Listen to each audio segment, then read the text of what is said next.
Welcome to a new episode of Mind Your Mind. I'm Roxana Parra Sepulveda, your host, and I'm here delighted to have a new guest. He is Gulliver Ralston. He is a musician and a psychotherapist living in London. He studied music at Oxford University, writing a doctorate on Richard Wagner, where he was director of music at Oxford University Church and where he taught for a number of colleges. He has performed extensively as a conductor with choirs and orchestras, which I find quite fascinating, and also as a pianist for the West End legend Peter Straker and fascinating Aida's Dillie Keane. He has worked at Roehampton University for 10 years, 4 of which as head of Digby Stuart College. He is continuing with his training as a psychotherapist at the New School of Psychotherapy and Counselling in London. And I am delighted to have Gulliver with us today because we will be talking in this episode about the importance of music in our life and how music can actually support our well-being and the development of meaningful self-care strategies. So I hope you enjoy and thank you for listening. Welcome, Gulliver. I'm so happy to be with you here today. Thank you so much for your time. It's my pleasure. It's lovely to be with you. It's so amazing how much fascinates me, actually, in the fact that you are a musician, a world that is quite unknown for me, and that we will be in this place in this episode today to explore that world that you know so well, but also bring the ideas of how music can contribute to our well-being and our way of being, I would have thought as well, no? How would you describe your relationship with music? It's something that's been with me for as long as I can remember, really. I was very lucky growing up and having parents who took me into music without any expectations. So I think my father, not long after I was born, found a really old, second, third, fourth, fifth hand piano and put it in the house. And I would just go and play bits on it and tinkle around. And so it was always there without any demand or expectation. But it's been with me for all that, from my childhood through something which is what I've always done and how I've been with people. But also then as part of work as well. So it's just felt very natural to me, a way of exploring things and of spending time. Yes, I've always been connected with music through just listening music and different type of music. And it just came to my mind the fact that when I was born, my dad put a little single of folklorist, is that a word in English? Folk music singer. Yes. Yeah.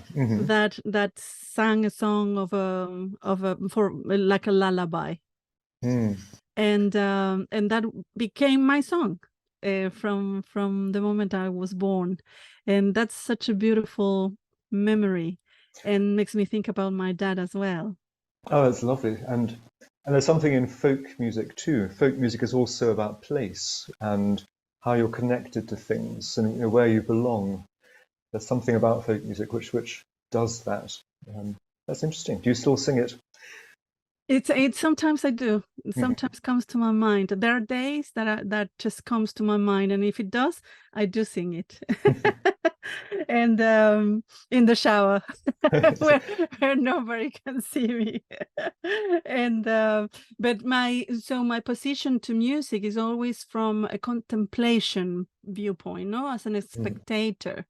And but even though it's been part of my life when I was little, then a little bit older, my mom will normally play a lot of opera in the house. So I grew up listening opera and understanding, and it's interesting how she did tell me a lot of the stories of what was going on in the story of the opera and what was going on there, and it was like a storytelling, no?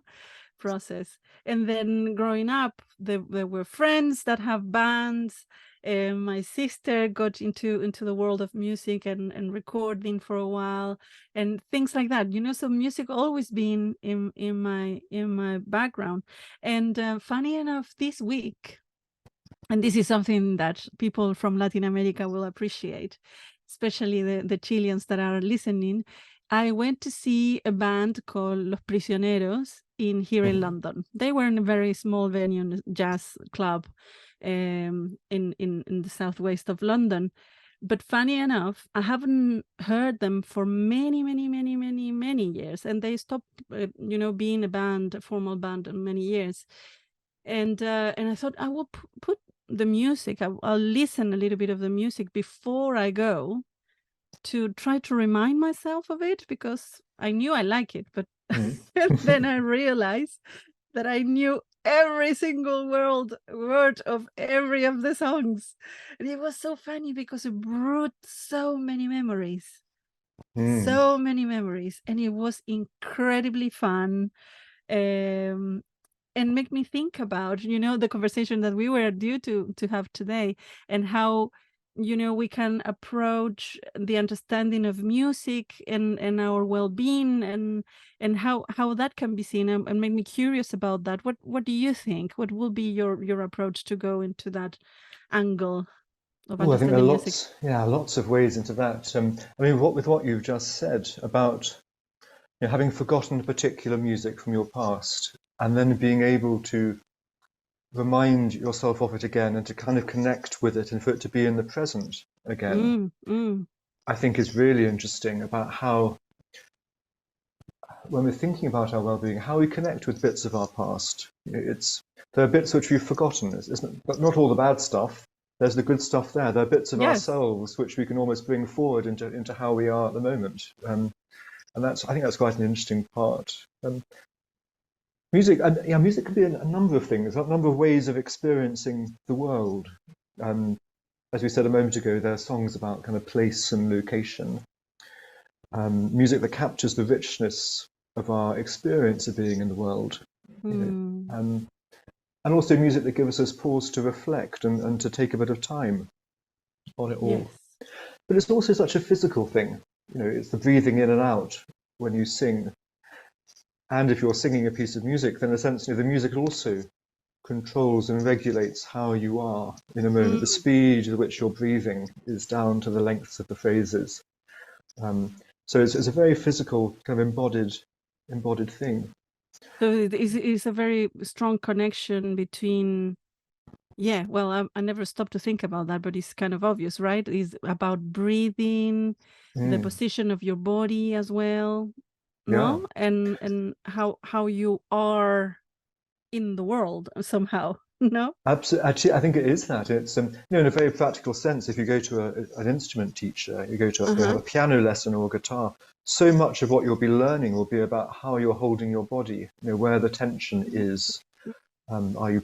Is your left shoulder too high or too low? What's your posture like as you sit on the chair? I see. Because you almost need to be in a good state to be able to play freely and to be able to respond rather than just react, perhaps, to things. I think that's. I heard that phrase the other day. I went to an amazing film premiere of some Beethoven piano concertos by Andras Schiff and the Orchestra of Age of Enlightenment, and he was talking about this just beforehand, and they'd filmed these kind of coming out of the lockdown. And what they wanted to get across was the kind of relational way in which musicians work with each other. Can you do that with a camera? So it's not just setting up a camera and there's the concert straight ahead of you. Can you capture some of those, some of the looks, some of the movements, the ways in which listening seems to happen? If you've got instrumentalists and musicians playing together. And he said, too, he's one of the great musicians alive at the moment. It's all about responding rather than reacting, and that's smack bang in the middle of mindfulness, isn't it? Yes, exactly. And all those things. It's very, very, very similar. Of course, he's also there coming up with visions of what the composer might have intended or his own particular stamp. So it's not just kind of stepping back, but that way of responding to each other, I think, is very similar. Yes, and it makes me think as well then, you know that I have frontline workers in my mind in these conversations all along. And it makes me think about this very phrase, no, of responding instead of reacting. When teams are so overwhelmed with work and there is so much demand, and the intensity as well and the complexity of the needs that they are working with is quite high, there is something that we can observe in terms of people constantly being in that place of reacting. You have to be on top of many things, making many decisions in a short period of time. So it's a quite reactive kind of work. And then it makes me think about, yeah, well, here we are, another tool. Music can maybe help people to get back to a place where you are in a calmer state of mind, where you can be in that place of responding to life in general. And probably I'm wondering then if music, and either if it is by listening music or playing an instrument or maybe being part of a choir, and I want you to tell me more about that, but I'm imagining, could that be a good way to transition between that place of being, constantly in the high intensity reactive mode to a place where we are more calmer and a place of mindfulness even, no? I think that's a really interesting idea, a good idea. There's something about the way that music is a one-off. Music performance, what you do is something that you make in the moment. Once you've done it, it's finished. Yes, there's a recording of it, but that's something different. It's not quite the same thing. And that is, it's the same as when we're relating to human beings. If we're actually responding, if we're with them, and we get that at work. If you are in a high pressure environment and you start to remove the human element, you're just reacting and ticking boxes, getting through stuff because of the pressure you're under. The responding element is that human bit, which music perhaps mirrors and models in that. So I think that's a good thing. And so perhaps, yes, if it's an activity or if you're coming off your shift or whatever it is, to go into a space when you get back into relating in the moment to people and with things, I think that's really, really beneficial. Yes, and I'm just realizing that we are talking here about a vehicle to get there, no? A way of getting there. And I really like this concept that you bring as well about the one-off, no? In how in reality our interactions with people are a one-off.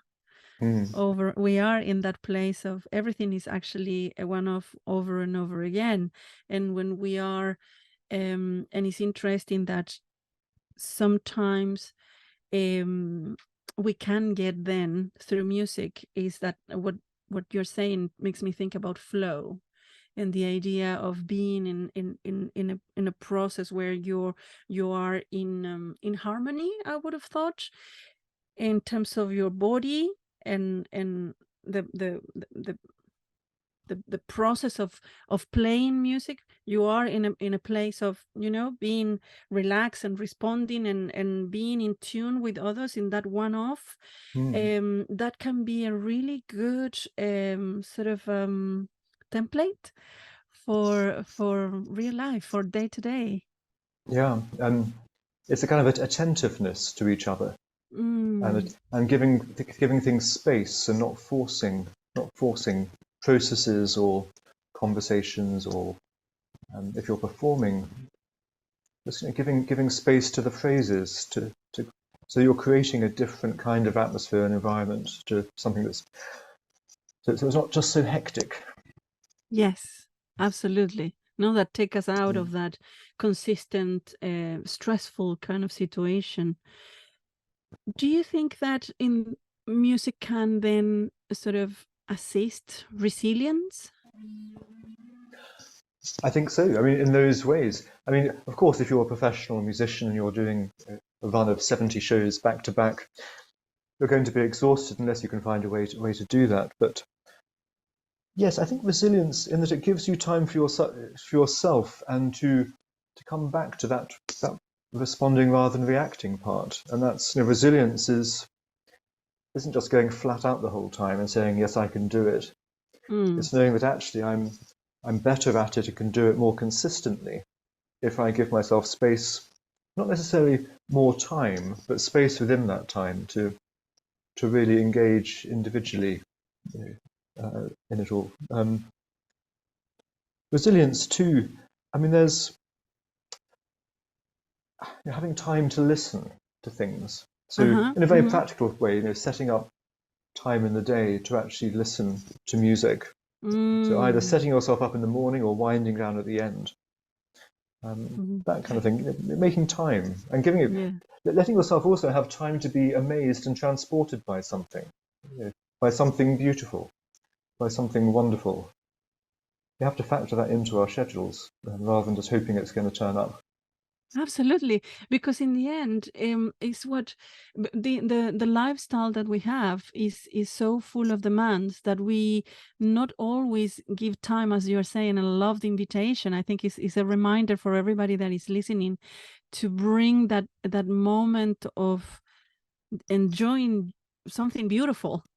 No, and appreciating the beauty of whatever it is, in terms of what the music can evoke, but also the music itself. Yeah. In whichever type of music that you are in as well.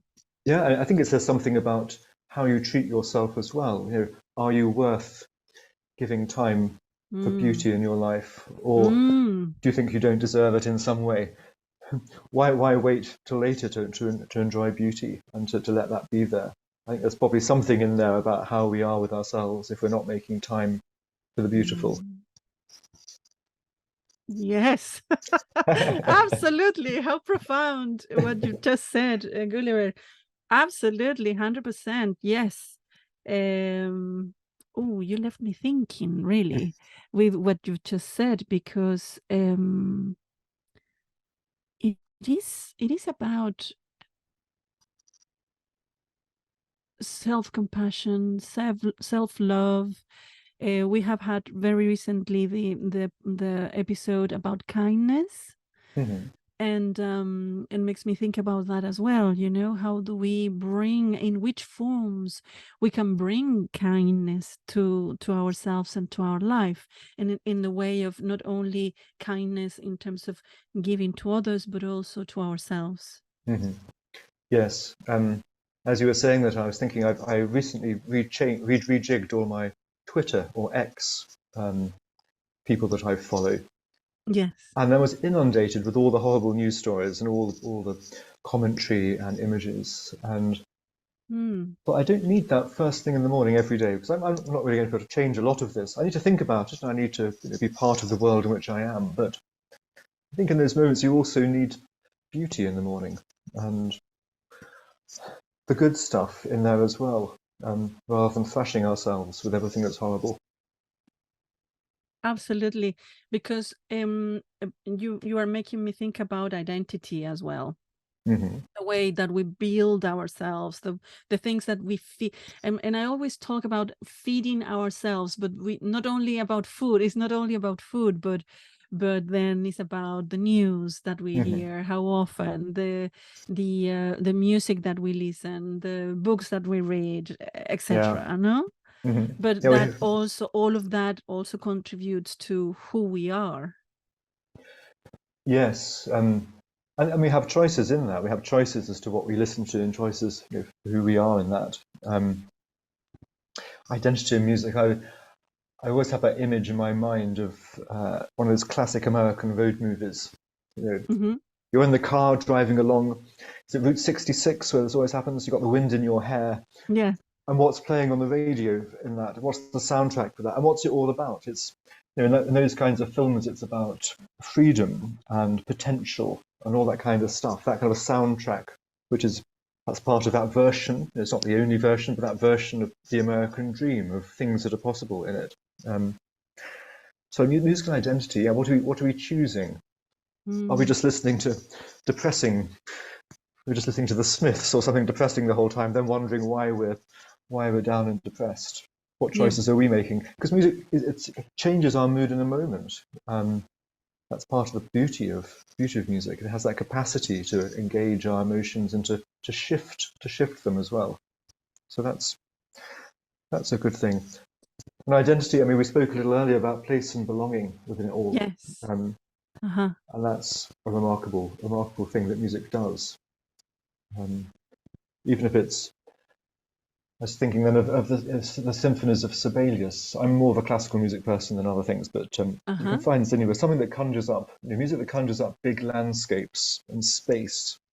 When you get a sense of the vastness of the universe, or but with that, where your place is within it. That it's it's scary, but it's okay. There is space for us in this universe.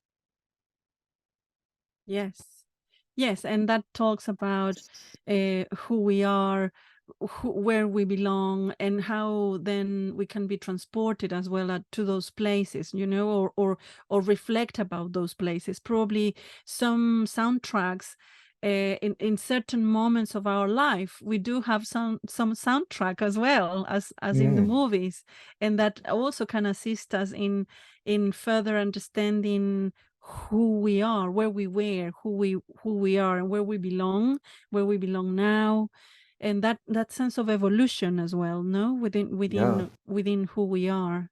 Within who we are, and if you think of film scores, music with the movies.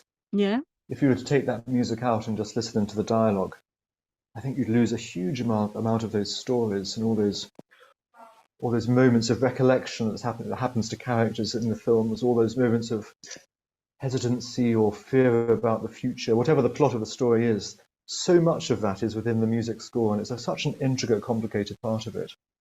We'd lose a lot if we took that out. Absolutely. You made me think about how much I love. I always paid a lot of attention to the music in the movies as well. There are some few movies that the music is coming into my head, but not the names of the movies. I went to the theater recently, and there was the orchestra live. Beautiful. It's Sunset Boulevard. Oh, fabulous! Great. Very, very good. I highly recommend it, actually. Super interesting, because I love to listen the music live, and how there is something that it brings me, quite a very sense of joy, but also it gives me that sense of it feels strong.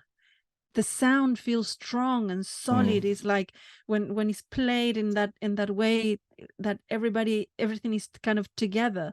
There is something that makes me feel, I don't know, it's strength. It comes through like with the strength for me. That's the word that is coming up for me right now, but I don't know, it's just something that is evocative for me in that way.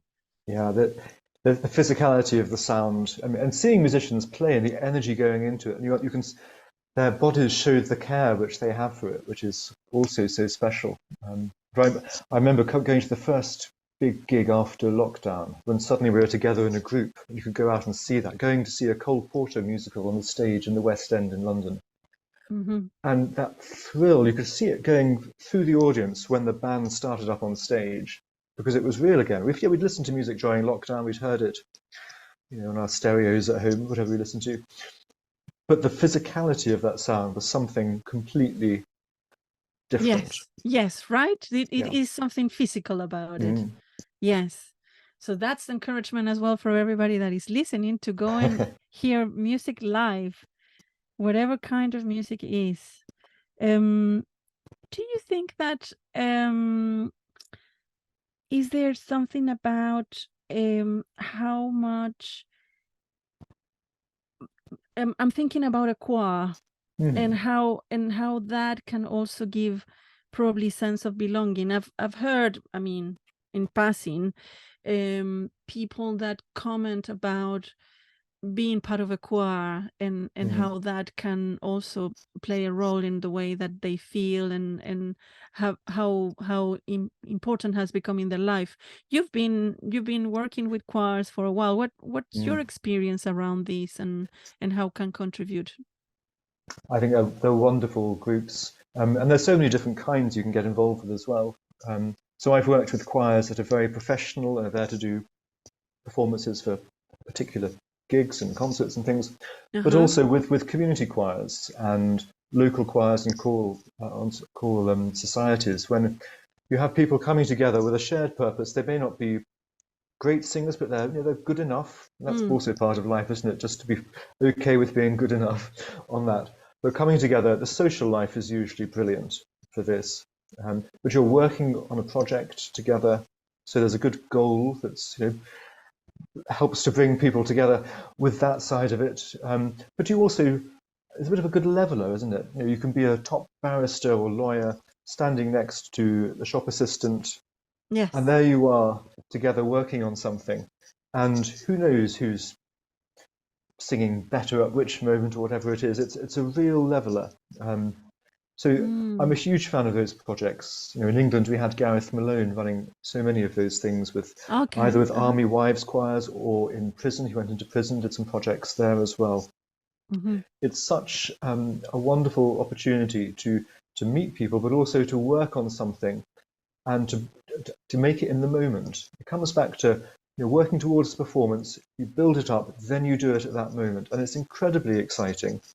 It's great for your confidence as well, because there you are, you've done it. You're nervous about it, but you've done it, you've put it out there. And there's so much pleasure which you can give to other people in it as well. Yeah, right. And it's something about the togetherness of it all that will help literally to reduce the isolation. Sometimes it's a very good way of sharing too, no?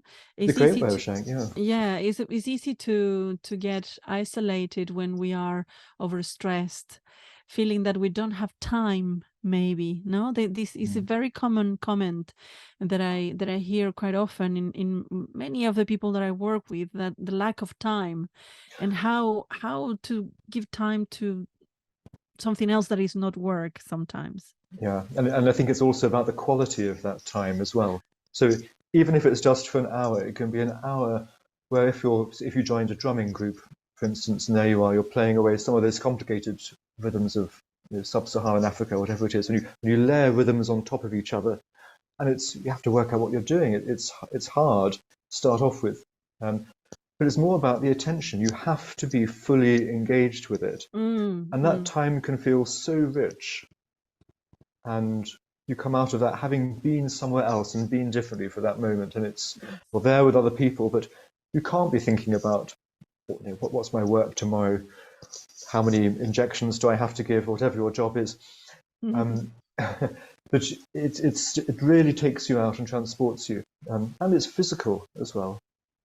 Yeah, very, very, very physical. Yes, and do you think that?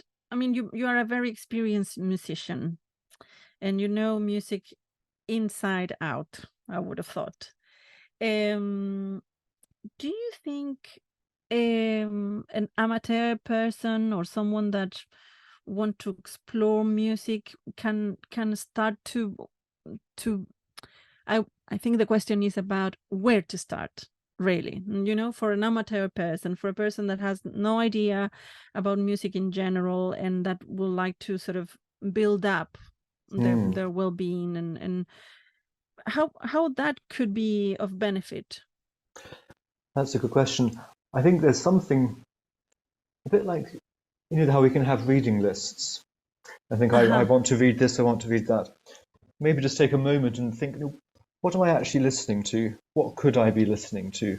What might I be interested in listening to? And just explore a little bit of that. So a very small, 30 seconds of conscious thought about what could I listen to?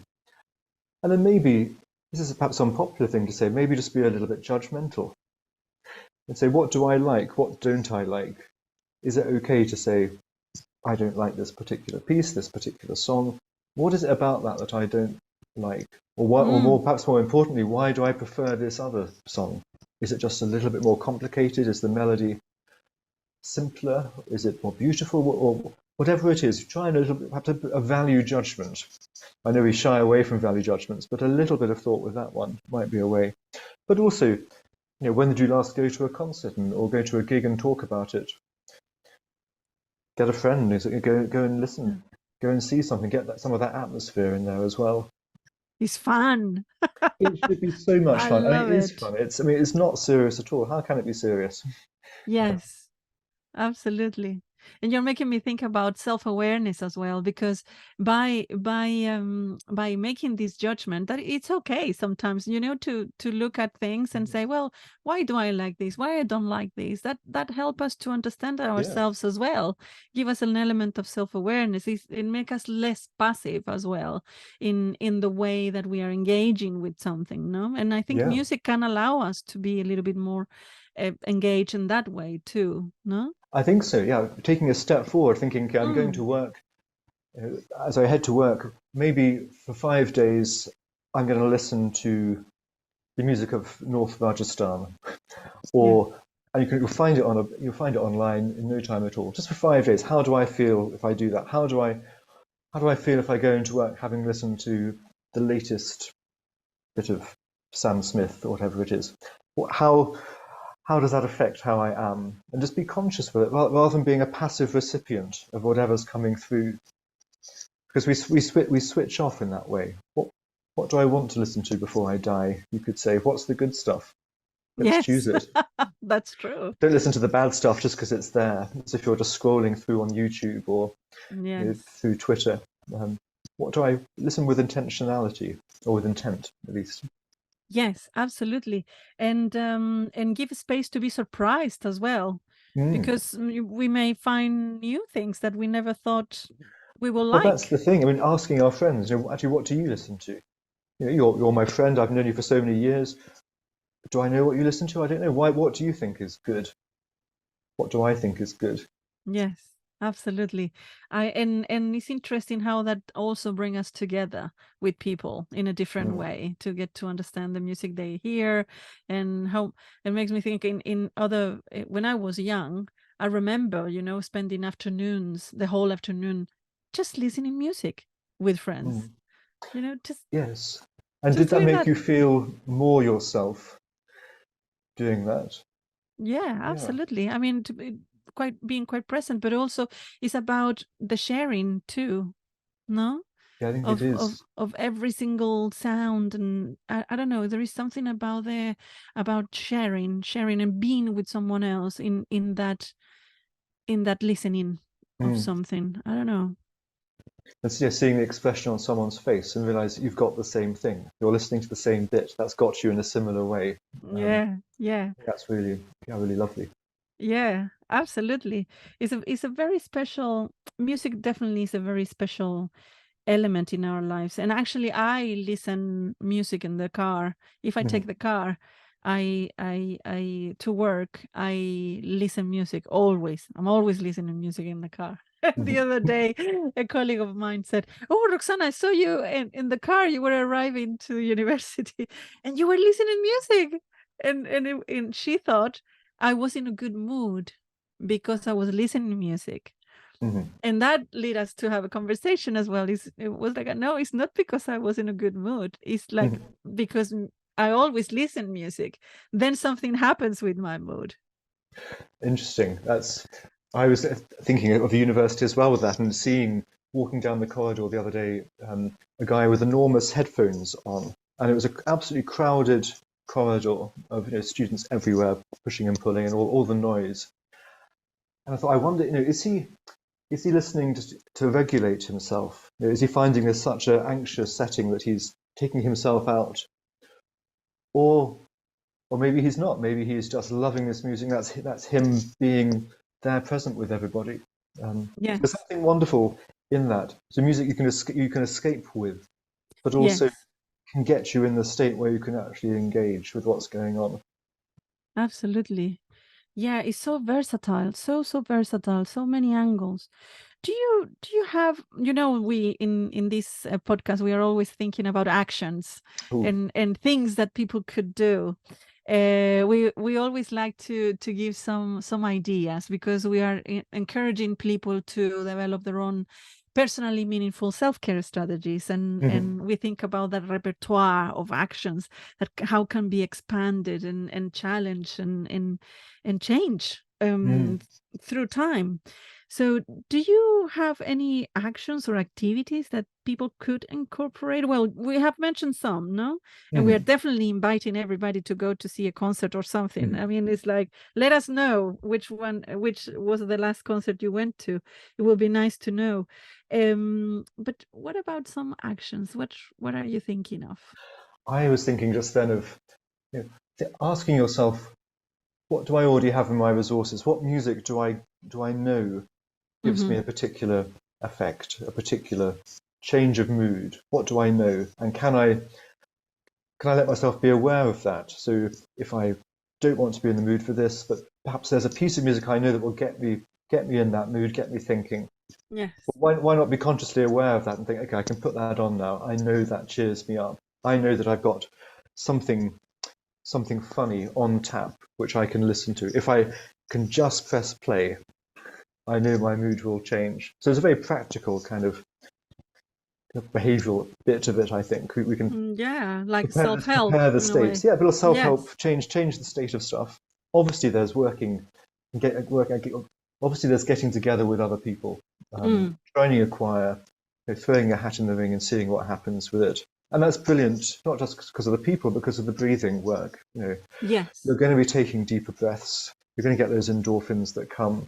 It's wonderful, and you're going to get the chance to try out other performing skills. To be there, present, and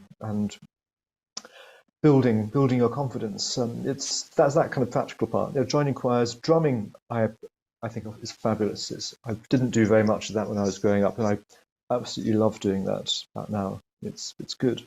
So I guess with that too, there's also being aware of what you're listening to and what makes you anxious, what doesn't. We have sleep hygiene, don't we? When we work out what it is we need to do. Perhaps we need kind of listening hygiene as well, of just being aware of what. I love it. Of what we're letting in. Are we really putting ourselves in the state which we want? And of course, sometimes you want to listen to tragic things and sad songs, and then I'm not advocating that we don't do that. I think that's really important. There is a beauty in that too. Absolutely. And it's really, really important. But just being aware of what it is, what we're letting in. Yes, and because it will also help us with different. I'm thinking about different emotions, no, the sensations of passion, of sadness, or boredom, or happiness, or where is it taking us, and how we can connect with that within as well, and what it means for us, because I'm sure everybody receives music in a different way, no. I think we all listen differently, and that's one of the downsides of this huge commercial music market at the moment is how much music is packaged at the same kind of length. The 3 to 4 minute song. Our attention spans seem so much shorter. Is it possible to listen to longer expanses of music? What does that feel like? Do we have the concentration to do that? What can we get out of it if we're listening to longer passages of music unfold? What is it about these pieces? People used to write music that went on for hours. Yes. And they still do, of course, but you don't hear very much of that on Radio 1. Yeah. Yes, and I remember, it makes me think about, I don't know, Uma Uma comes to my mind, one of the Pink Floyd's album, with these very lengthy songs. That if you sit down, and they are quite psychedelic as well, if you sit down and pay attention to the level of complexity in the sounds, is like mind-blowing. It blew my mind. Yeah. I'd imagine what you might be hearing there is similarity and variation. Those two things of how a particular bit of music is presented again in a slightly different form, and you start to imagine that it's telling a story in some way, or that it's in sound you're hearing things reacting to each other. It's variation, gentle variation that often does that. But that requires listening at a little bit more length to hear it. And it's a different experience from just going clubbing. Yes. Thank you, Gulliver. I'm thinking about how big is the spectrum, how wide is the spectrum of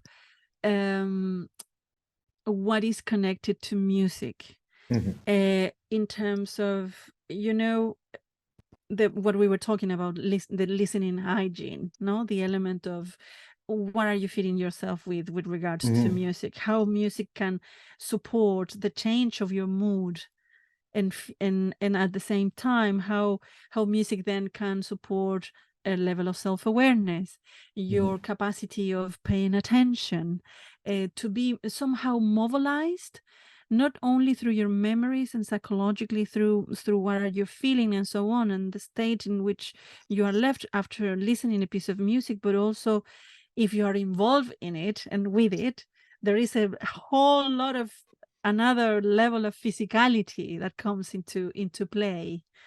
Yeah, and it's something we've known for years. I mean, I forget where it's from. I should have checked before this, but there's a famous quotation or phrase attributed to Plato, along the lines of, if you change the modes or the scales which people use in music, if you change the music in some form in a society, then not long after that, they'll have to change the laws as well. Wow. That it'll affect us so much that we'll behave differently, we'll value different things.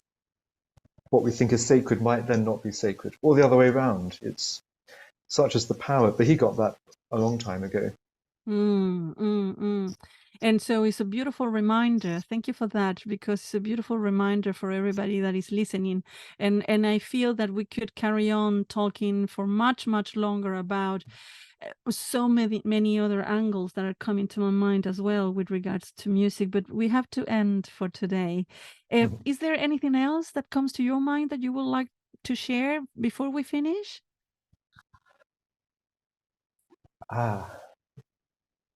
I'd really encourage people to get out there and listen. I don't know what city you're in or town, but find what's on. Because there's also a danger that we lose the ability of the places which are performing to maintain themselves financially. And it's one of those things that we could lose so easily if we're just home. To get out to some live music and see musicians, as it is with the theatre as well, see some of this before it's lost. Yes. And think of what's important.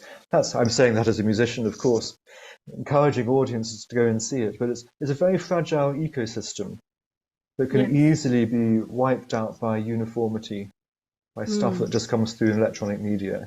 Go and see some of the live stuff and be together with people. I think that's the message for civilization. Definitely. Okay, wonderful.